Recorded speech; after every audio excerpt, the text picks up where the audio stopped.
आज हम बात करेंगे भारत के 10 ऐसे रहस्यमय स्थान, बातें और व्यक्तियों की जो वाकई में विज्ञान के सामने एक ऐसा प्रश्न चिन्ह लगाते हैं जिसके बारे में विज्ञान कुछ नहीं कह सकता। एक तरफ तो विज्ञान ने इतनी प्रगति कर ली है कि वो बहुत सारी बातों को रिवील कर रहा है, उन्हें बता रहा है अंतरिक्ष के क्षेत्र में, लेकिन ये बातें जो भारत के ऐसी हैं जिनके बारे में विज्ञान अभी भी मौन है, कुछ भी नहीं कह सकता। चलिए शुरू करते हैं। पहली, कोंगला दर्रा, लद्दाख। कोंगला दर्रा लद्दाख को एलियंस का घर माना जाता है। यदि कोंगला दर्रा लद्दाख की आप लोकेशन देखेंगे तो ये उस क्षेत्र में पड़ता है जो कि लद्दाख क्षेत्र में आता है। भारत और चाइना के बीच इसमें डिस्प्यूटेड है, इसलिए दोनों, ना तो ये भारत में पड़ता है अच्छे से ना चाइना में पड़ता है, और यहाँ पर पेट्रोलिंग ढंग से नहीं हो पाती। पूरा के पूरा बर्फीला ये क्षेत्र है और इस पूरे बर्फीले क्षेत्र में यहाँ के जो स्थानीय निवासी है उन्होंने कई बार अंतरिक्ष जीवों के गुप्त स्थापना स्थल के रूप में इसे देखा है। कई बार यहाँ यूएफओस आती हुई देखी हैं। यूएफओस मतलब वो चीज़ें जिन्हें कहते हैं अनआइडेंटिफाइड फ्लाइंग ऑब्जेक्ट्स, यानी जिन्हें उड़न तस्तरी के रूप में जाना जाता है। तो यहाँ के स्थानीय लोगों ने कई बार ऐसी तस्वीरें देखी हैं। इवन 2006 जून 2006 में गूगल सैटेलाइट के द्वारा भी एक ऐसी ही तस्वीर सामने आई है जिसमें एक ऐसा ही फ्लाइंग ऑब्जेक्ट इस क्षेत्र में दिखाई दे रहा है। तो ये है पहला मिस्टीरियस जगह, रहस्यमय स्थान। दूसरा, ताजमहल एक शिव मंदिर, तेजो महलाए। ये बहस बहुत पुरानी है। ताजमहल जो कि एक प्यार का प्रतीक है और कई जगह पूरे भारत का प्रतीक हो जाता है। भारत को विदेशों में रिप्रेजेंट करने के लिए इस तस्वीर का प्रयोग किया जाता है, लेकिन ये भी अपने आप में एक रहस्यमय और विवादित मुद्दा है कि ताजमहल वाकई में एक मकबरा है या एक शिव मंदिर। अगर इसकी जांच पड़ताल करें तो दिल्ली के एक प्रोफेसर थे PN ओक, पुष्पेंद्र नागेश ओक, जो कि साथ में इतिहासकार भी थे। उन्होंने एक पुस्तक लिखी, the Taj Mahal is a temple palace. उन्होंने इसमें बताया कि ये जो ताजमहल है, ये जो इमारत है, ये जयपुर के राजा जयसिंह के अधीन थी, जिसको शाहजहां ने जबरन उनसे हथिया लिया था और थोड़े से इसमें बदलाव करके मकबरे का रूप दे दिया था, और जिसके परिप्रेक्ष्य में उनके द्वारा कई प्रकार के सबूत भी दिए गए हैं। सबूत जैसे कि यहाँ पर आप देख सकते हैं तस्वीरों में एक गुप्त कमरा जो ताजमहल के नीचे है, ताजमहल के ऊपर स्थित जो कलश है, जो कि हिंदू मंदिरों में जो विशेषता है कलशों की वो, और एक पच्चीकारी जहाँ पर आपको ओम की आकृति दिखाई देगी। ये ऊपर की तरफ इस पच्चीकारी में यहाँ पर ओम की आकृति आप देख सकते हैं, ये ताजमहल की है। इसके अलावा उन्होंने कहा कि उस समय के जो इतिहासकार हैं उनमें से किसी के द्वारा भी ऐसी कोई घटना नहीं दर्शाई गई है जो कि इतनी बड़ी इमारत के बनने की बात कहती हो। साथ ही कार्बन डेटिंग जो पद्धति है उसके द्वारा भी ताजमहल की उम्र काफ़ी पुरानी मानी गई है। तो ये सारी चीज़ें हैं जो कि इसको सस्पेक्टेड बनाती हैं। आपकी सुविधा के लिए हमारे द्वारा, क्योंकि ये जो ये बुक है the Taj Mahal is a temple place, इसको बैन कर दिया गया है, लेकिन ये बुक बहुत खोजने के बाद इंटरनेट पर हमें मिली। उसका लिंक हम नीचे दे रहे हैं, आप चाहें तो इस बुक को वहाँ पर जाकर पढ़ सकते हैं। अब देखना यह है कि यह वाकई में इसकी सच्चाई क्या है। इसके बारे में सिर्फ सरकार ही कुछ बोल सकती है, इसके अलावा कोई कुछ नहीं बोल सकता। अगली जो सस्पेक्टियस पर्सनालिटी हमारे सामने है वो प्रहलाद जानी, जिन्हें माता जी के नाम से भी जाना जाता है। ये ऐसे व्यक्ति हैं जो दावा करते हैं कि पिछले 70 सालों से इन्होंने कुछ भी नहीं खाया है। पिछले 70 सालों से ये बिना कुछ खाए पिए जिंदा हैं। बड़ी दिलचस्प कहानी है इनकी। यदि हम बात करें तो ये जो हैं बेसिकली राजस्थान के रहने वाले थे, जिन्होंने अपना गांव छोड़कर गुजरात चले गए, और वहां पर इनके द्वारा जो बताया जाता है कि माता अम्बा की कृपा हुई, और माता अम्बा यानी कि देवी दुर्गा की कृपा से ये बिना कुछ खाए पिए 70 सालों से जिंदा हैं। इनके दावे की जांच करने के लिए 2 बार 2003 में और 2010 में इनकी मेडिकली पूरी तरह से जांच की गई, और ये जांच जो की गई ये स्ट्रिंगल हॉस्पिटल है स्ट्रिंगलिंग हॉस्पिटल अहमदाबाद, इसमें डॉक्टर सुधीर शाह के नेतृत्व में ये जांच की गई और दोनों बार इनके दावों को बिल्कुल सच पाया गया। जबकि दूसरी बार तो जांच डीआरडीओ के निर्देशन में की गई थी, तो दोनों बार इनके दावों को पूरी तरह से सच पाया गया और 15 दिन तक ना ये टॉयलेट गए, ना इन्होंने कुछ खाया, ना कुछ पिया। 15 उसके बाद भी पूरी तरह से स्वस्थ ये हैं। तो ये एक बहुत बड़ी मिस्ट्री है जिसको कि विज्ञान समझ नहीं पा रहा कि आखिर ऐसा कैसे पॉसिबल है। अगली मिस्ट्री की बात करें वो है हेती या हिम मानव, या इंग्लिश में जिसे कहते हैं बिगफुट। एक कहानी के अनुसार कई वैज्ञानिक मानते हैं इस चीज़ को कि जो पृथ्वी का ओरिजिनल जीव है वो बिगफुट ही है। इंसानों को एलियंस के द्वारा बनाया गया है बिगफुट और कुछ परग्रही जीवों के क्रॉस के द्वारा, यानी कि हम जो इंसान हैं ये पृथ्वी के ओरिजिनल निवासी नहीं हैं। जो बिगफुट होता है उसके शरीर पे बहुत बड़े बड़े बाल होते हैं, उसकी हाइट करीब 10 फीट तक होती है और वजन 545 किलो तक होता है। ये अभी तक रहस्य बना हुआ है कि एक्चुअल में ये है भी या नहीं है, क्योंकि कोई भी इसे दावा करके नहीं कह सकता कि उसने इसको देखा है। अभी तक जो दावे हुए हैं इसको देखने के, 1935 में हांगकांग में इसकी पहली बार खोपड़ी मिली थी। साथ ही इसका उल्लेख जो है ऋग्वेद और सामवेद में भी आता है। 1951 में जब माउंट एवरेस्ट की चढ़ाई करने के लिए वहाँ पर एरिक सिम्पटन गए थे तो उन्होंने बर्फ पर बड़े बड़े पैरों के पद चिन्ह भी देखे थे और उन पद चिन्हों की तस्वीरें बहुत फेमस हुई बाद में और काफ़ी उस पर चर्चा भी की से बनी। 1953 में जो एडमंड हिलेरी और तेंजिंग नोरगे ने भी इसी तरह के बड़े बड़े पद चिन्ह देखे थे और इसके बारे में तेंजिंग नोरगे ने लिखा है अपनी आत्मकथा में कि उन्होंने ऐसे चित्र कई बार देखे हैं, लेकिन उनके पिता ने 2 बार अपनी लाइफ में हिम मानव को देखा था।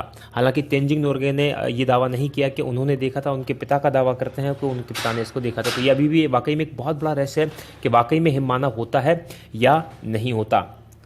अगली है राजस्थान की धरा में कुलधरा करके एक गांव है जो एकाएक वीरान और भूतहा हो गया है।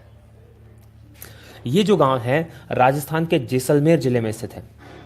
ये जो गांव 1200 के आसपास बसाया गया था ब्राह्मणों के द्वारा और ये गांव 1825 में एक ही रात में ये गांव और इसके साथ और 83 गांव, कुल 84 गांव रातों रात भूतहा हो गए।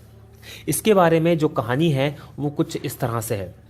ये जो गांव है यहाँ जैसलमेर रियासत के एक मंत्री जिसका नाम सालम सिंह था, उसकी नज़र यहाँ के गांव की मुखिया की बेटी पर पड़ गई। वो उसको प्राप्त करना चाहता था, उससे शादी करना चाहता था, जबकि वो 1 नंबर का अय्याश आदमी था और उसने गांव वालों को चेतावनी दी यदि उसको लड़की नहीं मिली तो गांव में इतना कर बढ़ा देगा कि उनका जीना मुश्किल हो जाएगा। बस इसी बात को लेकर एक पंचायत हुई और उस पंचायत में 84 गांव के जो लोग थे, जो ब्राह्मण समाज के थे, उन्होंने इकट्ठा हुए और उन्हें फैसला लिया कि हम राजा को वो बेटी नहीं, उस मंत्री को वो बेटी नहीं देंगे, उसकी इज्जत हम बचाएंगे। और रातों रात पूरा के पूरे 84 गाँव खाली कर चले गए और वो आज भी एज इट इज़ वहाँ पर सारी चीज़ें स्थित हैं।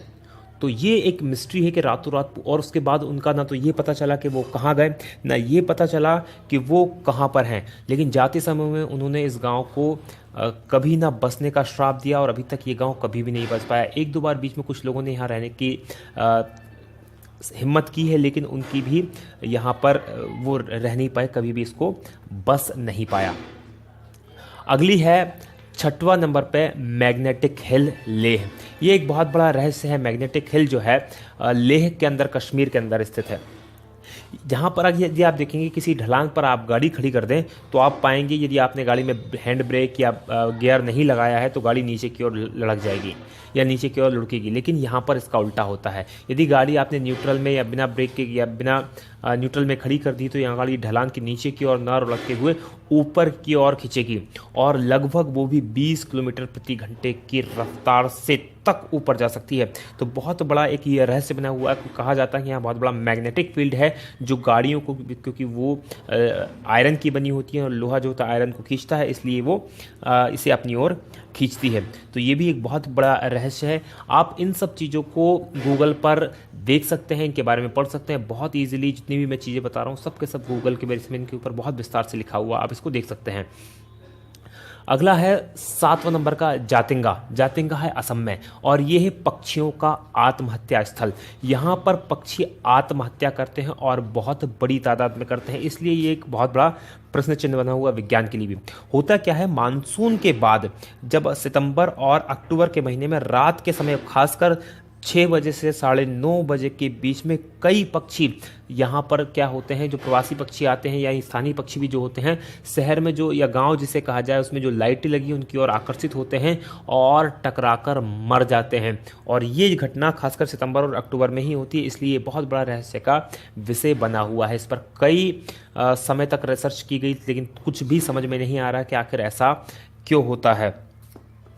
अगली बात करें, 8वीं है भानगढ़ का किला। ये एक भूतहा महल है। भानगढ़ का किला राजस्थान में स्थित है। ये अजबगढ़ अलवर राजस्थान में स्थित है। यदि भानगढ़ के किले की हम बात करें तो रात में सूर्यास्त के समय यहाँ पर जाने की पूरी तरह मनाही है और इसके संबंध में भारतीय पुरातत्व सर्वेक्षण विभाग ने वहाँ पर बोर्ड भी लगाया है, क्योंकि एक संरक्षित स्थल है। ऐसा कहा जाता है कि यहाँ पर जो यहाँ की राजकुमारी थी उस राजकुमारी से एक जादूगर जो था वो प्यार करने लगा था और उस जादूगर ने उस राजकुमारी को प्राप्त करने के लिए एक काले जादू करने का प्लान बनाया, जिससे कि वो राजकुमारी को अपने वश में कर ले। राजकुमारी को उससे पहले ही उसके काले जादू के बारे में पता चल गया और उसने उस जो जादूगर था उसको मरवा दिया। और जब वो जादूगर मरा तो उससे पहले उसने उस जगह को श्राप दे दिया और आज भी यहाँ पर रात के समय कोई भी रुकने की हिम्मत नहीं करता। और कुछ लोगों ने यहाँ पर रुकने की, रात में, दिन में हालांकि टूरिस्ट के लिए खुला रहता है, लेकिन रात में रुकने की कोशिश की तो वो कभी भी लौट कर वापस नहीं आए हैं। अगली जो जगह है वो है लेपाक्षी मंदिर आंध्र प्रदेश। लेपाक्षी मंदिर आंध्र प्रदेश एक बहुत ही नायाब नमूना है मंदिरों का। बहुत शानदार स्कल्पचर यहाँ बने हुए हैं। ये यहाँ पर एक हवा में झूलता खंबा यहाँ पर स्थित है। यहाँ पर क्या है, बेसिकली इस मंदिर के अंदर इसका आर्किटेक्चर या इस तरह से बनाया गया है कि यहाँ कुल 70 खंभों का ये मंदिर है और इन 70 खंभों में से एक खंभा ऐसा है जिसके नीचे जिस तरह से आप तस्वीर में देख रहे हैं इस तरह से कपड़ा आर से पार निकाला जा सकता है और इसका रहस्य कोई नहीं जानता। माना ऐसा जाता है कि इसमें जो खासकर बाजीगरी या ट्रिक जो है इसके शिल्प में या इसके आर्किटेक्चर में उसको इस तरह से बनाया गया है कि वो खंभा जो है हवा में झूलता रहे। तो ये एक बहुत बड़ा रहस्य है कि ये आखिर कैसे होता है, अभी तक कोई भी नहीं जानता। और सबसे इंपॉर्टेंट और सबसे आखिरी है वो 10वां है कोडनी केरल में एक गांव है। यहाँ पर ये जो गांव है जुड़वा लोगों का गांव या ट्विंस टाउन कहलाता है। ये कोडनी गांव जो है ये मलप्पुरम से लगभग 15 किलोमीटर की दूरी पर 2000 लोगों का गांव है, लेकिन इन 2000 लोगों के गांव में 204 से ज़्यादा जुड़वा जोड़े हैं, मतलब कि 408 लड़के लड़की यहाँ पर जुड़वा हैं। और ये जो 204 की जनसंख्या है ये इस गांव की कुल 10% जनसंख्या है, जो कि अपने आप में एक बहुत बड़ी मिस्ट्री है कि आखिर ऐसा क्यों हो रहा है इसी गांव में, क्योंकि एक ही गांव में इतनी बड़ी संख्या में जुड़वा पैदा होना एक इत्तेफाक तो नहीं हो सकता। यहाँ के स्थानीय लोगों की माने तो 1949 से ये शुरू हुआ। 1949 से ये शुरू हुआ और ये अब तक जारी है। और यहाँ पर लगभग सभी उम्र के, ऐसा नहीं कि अभी जो बच्चे पैदा हो रहे हैं वही हैं, उससे पहले भी उम्र के ट्विंस यहाँ पर मिल जाते हैं।